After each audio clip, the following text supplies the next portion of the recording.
Assalamualaikum warahmatullahi wabarakatuh. Teman-teman, selamat berjumpa lagi. Kali ini, video kali ini jangan di skip, lihat sampai akhir karena ini penting buat semua masyarakat. Pembelajaran baru yang harus diketahui oleh semua masyarakat. Beberapa waktu yang lalu ada kejadian seorang perempuan dijamret, kemudian suaminya mengejar jambret itu dan jambret jatuh meninggal. Nah, suami ibu yang dijambret tadi akhirnya menjadi tersangka. Kejadian seperti ini sering terjadi itu. Banyak tempat yang sering seperti itu, membela diri tetapi malah jadi tersangka di penjara. Tapi kali ini jangan takut. KUHP yang baru ya itu berbeda dengan yang kemarin, yang sebelumnya maksudnya. Dan kemarin Kapolres Sleman itu dipanggil oleh DPR RI dan di situ ada kejelasan buat kita semua, makanya jangan di skip, lihat videonya sampai akhir. Cus. Sudah jadi korban, jadikan tersangka, diperas lagi. Astagfirullahaladzim. Tapi saya ingatkan Pak, nggak usah lagi ngomong normatif dalam situasi memprihatinkan.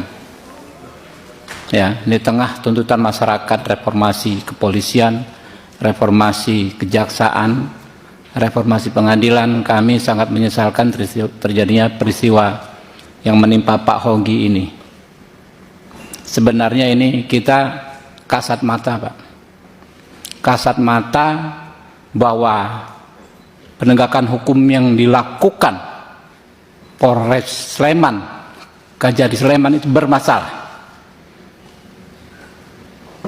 Ini publik marah Pak, kami juga marah gitu. Penyusunan KUHP dan lain sebagainya, kami pertaruhkan kredibilitas kami untuk menjaga kepentingan kejaksaan dan kepolisian. Tapi praktek seperti ini ya membuat kami kecewa. Kita sudah tahu dari media dan gampang mencernanya. Jadi nanti saya, ya bapak-bapak sudah bawa ini. Tapi saya ingatkan Pak, nggak usah lagi ngomong normatif. Kita ngomong ya yang substansi dan kedepankan hati nurani Pak. Saya pagi tadi Pak Kajari, saya berkomunikasi dengan Pak Jampitsus.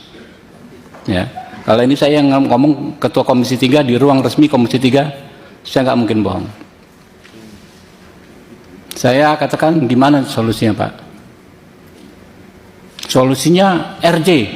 Tapi ada keluarga korban, keluarga si penjamret ini, kuasa hukumnya ada tuntutan semacam uang kerohiman. Astagfirullahaladzim. Ini orang sudah kebalik-balik logikanya Pak. Sulit sekali kami menjawab masyarakat. Nanti kalau ada maling, nggak usah kita kejar. Sebab kalau kita kejar dia nabrak sendiri, kita jadi tersangka. Sudah jadi korban, jadikan tersangka, diperas lagi. Astagfirullahaladzim.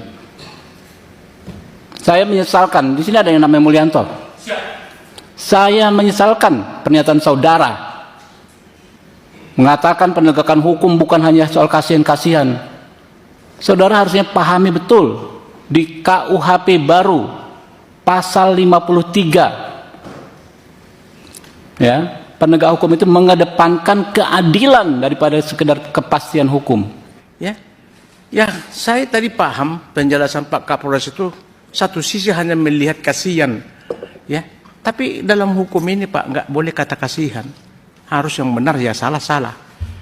Tak ada kita bisa gabung-gabung karena kasihan dia, ya korban mati 2 orang, nggak bisa Pak, hukum ini nggak bisa digitu kasihan. Nggak ada di istilah hukum kasihan Pak. Ya, Bapak sebentar lagi mungkin mau sespim, ya, mau jadi ya mau jenderal, nggak ada kasihan Pak. Hukum itu kalau secara tegas salah ya salah, benar ya benar.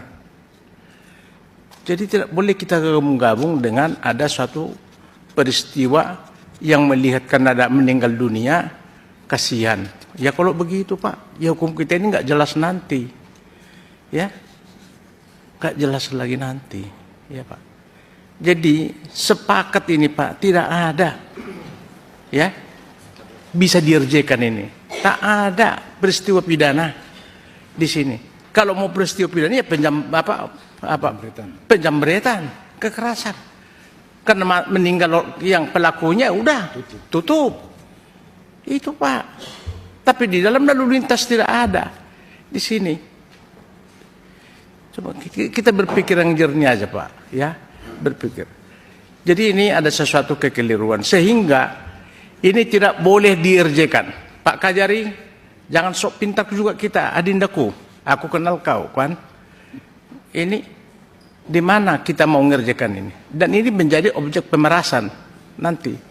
Karena nggak ada dasar hukumnya mengerjakan ini. Karena bukan tindak pidana.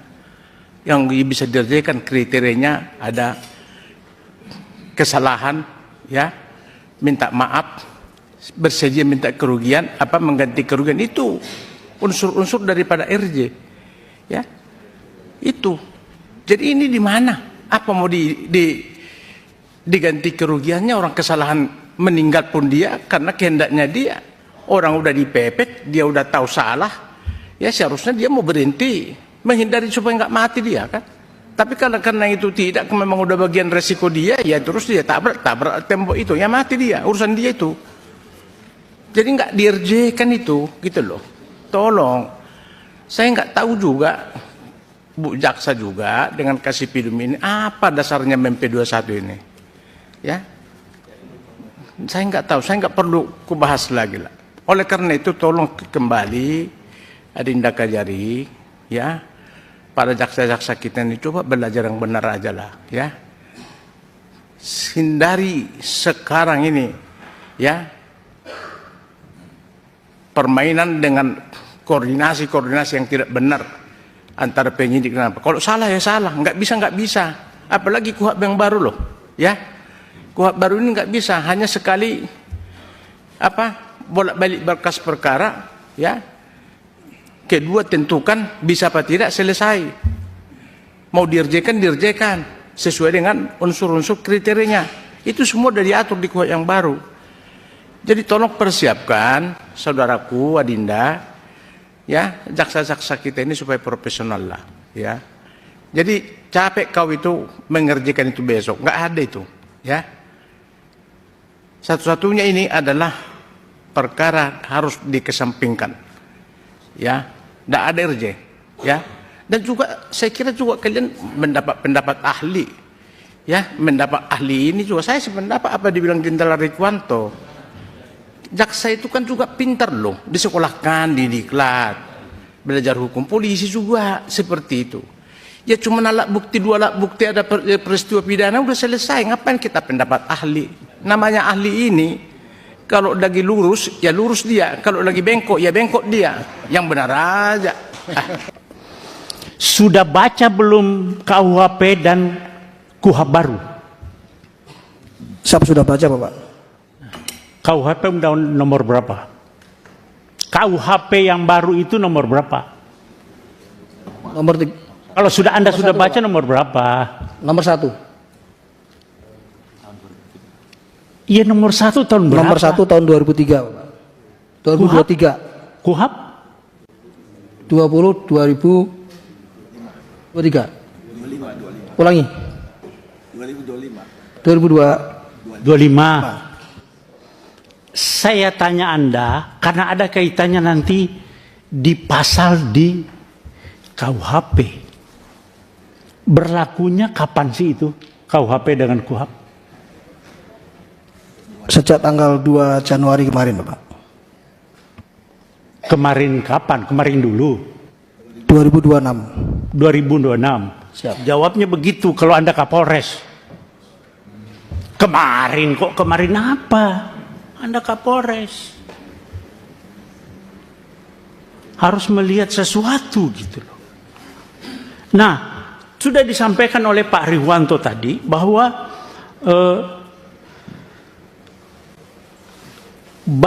Pak Kapolri sudah baca pasal 34 KUHP. Sudah baca? Enggak. Ada di situ itu permasalahannya, Pak. Belum baca. Pasal 34 KUHP yang Undang-Undang nomor 20 tahun 2000 nomor 1 tahun 2023. Pasal 34 bawa enggak? Siap, terkait restoratif justice, Bapak. Bukan, pasal 34 KUHP. Anda itu datang ke sini tentang masalah pasal-pasal, tapi Anda tidak bawa KUHP. Kalau enggak saya pinjamkan, saya bawa nih. Bawa, Pak. Pasal 34. Saya yang baca.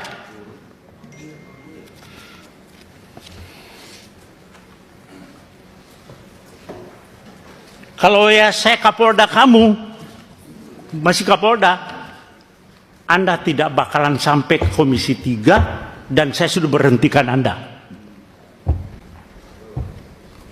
Anda kok Kapolres sudah kombes seperti itu. Bagaimana polisi ke depan? Oke, saya bacakan pasal 34 ya. Pasal 34. Setiap orang yang terpaksa melakukan perbuatan yang dilarang tidak dipidana jika perbuatan tersebut dilakukan karena pembelaan terhadap serangan atau ancaman serangan ketika yang melawan hukum terhadap diri atau terhadap diri sendiri atau orang lain. Kehormatan dalam arti kesusilaan atau harta benda sendiri atau orang lain. Oke, itu kalau Anda belum jelas, saya bacakan pasal 34 penjelasannya. Itu lebih rinci lagi di situ. Ada penjelasan pasal 34. Ini bukan tindak pidana.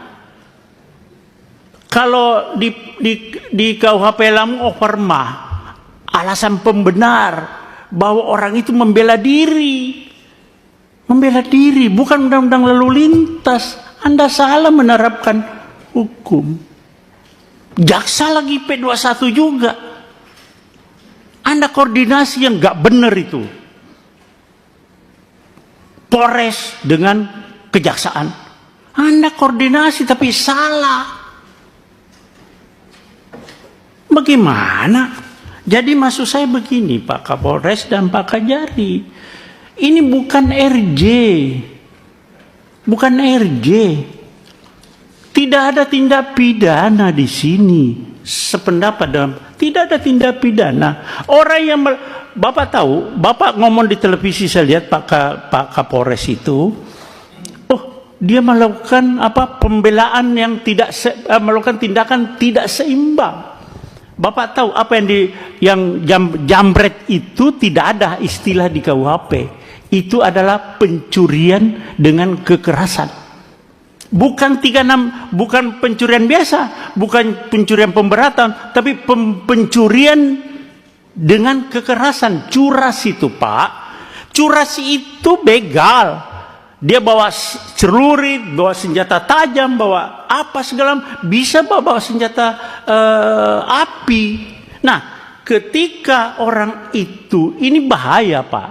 Nah, Anda bilang tidak seimbang, dikejar oleh suaminya, korban. Orang sipil Pak, tidak punya apa-apa. Orang sipil nggak punya apa-apa itu, nggak punya, tidak dipersenjatai. Jadi itu bukan tidak seimbang. Memang justru yang tidak seimbangnya itu orang sipil Pak yang mengejar pelaku curas. Bagaimana Bapak bilang tidak seimbang? Ya, jadi coba, bolak-balik begini, Anda salah menerapkan menambahkan suatu pasal. Jadi tindak pidananya adalah curas, ya, pencurian dengan kekerasan, tersangkanya meninggal dunia, ya selesai SP3. Itu loh Pak Kajari juga. Nah kalau Bapak pakai RJ lagi Pak Kajari, tuntutannya apa sih? Mereka kan pasti ada tuntutan Pak kepada korban ini. Di media sosial juga Pak Kapolres banyak itu di media sosial. Seandainya yang mengejar itu polisi, terus yang meninggal, apakah polisi dipidanakan juga? Kan selama ini nggak pernah polisi ngejar meninggal orang itu, kan tidak dipidanakan juga. Jadi pasal 34 Pak, nanti coba Bapak buka, terus penjelasannya juga itu alasan pemaaf karena orang ini jadi korban Pak. Orang korban jangan jadikan tersangka. Izin kami pada kesempatan ini mohon maaf apabila dalam penanganan kami ada yang salah. Karena kami tadi pada saat paparan kami sampaikan bahwa apa yang dirasakan saudara Hoki itu sama sebenarnya yang kami rasakan, hanya kami pada saat itu hanya mau melihat kepastian hukum, ya. Namun rupanya penerapan pasalnya kami mungkin kurang tepat. Pasal seperti ini kami mohon maaf kepada seluruh masyarakat Indonesia dan utamanya kepada Pak Yogi dan Ibu Arsita. Terima kasih, kami akhiri. Wassalamualaikum warahmatullahi wabarakatuh. Baik, di video tadi terlihat jelas bahwa Kapolres Sleman dan Kajari Sleman itu betul-betul tidak bisa menjawab apa yang disampaikan oleh DPR Komisi 3. Ya. Komisi 3 ini menjelaskan bahwa di KUHP yang baru, KUHP yang baru itu jelas sekali hal semacam itu tidak bisa dipersalahkan. Dan akhirnya endingnya Kapolres minta maaf dan mengakui kesalahan dan kelalaian dia dan anak buahnya. Jadi teman-teman masyarakat semuanya mulai sekarang nggak usah takut. Di saat kita membela diri nggak usah takut ada permasalahan hukum karena dilindungi oleh undang-undang.